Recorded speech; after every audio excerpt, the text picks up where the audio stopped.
बिस्मिल्लाहिर्रहमानिर्रहीम। अस्सलाम वालेकुम। मेरी अम्मा लोबिया बहुत शौक से बनाती थी, मगर पकाने से पहले उनको साफ करती और गंदे और ख़राब दानों को पीछे सेहन में फेंक देती थी।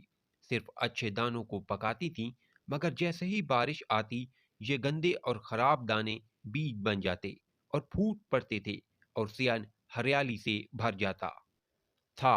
और ये बहुत खूबसूरत एहसास होता था। किस कदर दिलचस्प बात है कि वही इंसान जिसने उनको खराब जानकर फेंका होता, वो उनको देखकर खुश हो जाता और उनकी देखभाल के बाद उनका खूब फायदा उठाता। अब मेरी बात सुने, रोना नहीं जब आपको सेहन में अकेला फेंक दिया जाए। उस वक्त भी नहीं रोना जब आपको रिजेक्ट कर दिया जाए। उस वक्त भी नहीं रोना जब लोग आपको कमतर साबित कर रहे हों। कोई बोझ समझे, कोई बहुत गया गुजरा जाने, भले से कोई एहसास दिलाए कि ये माजी की गलतियों का भुगतान है।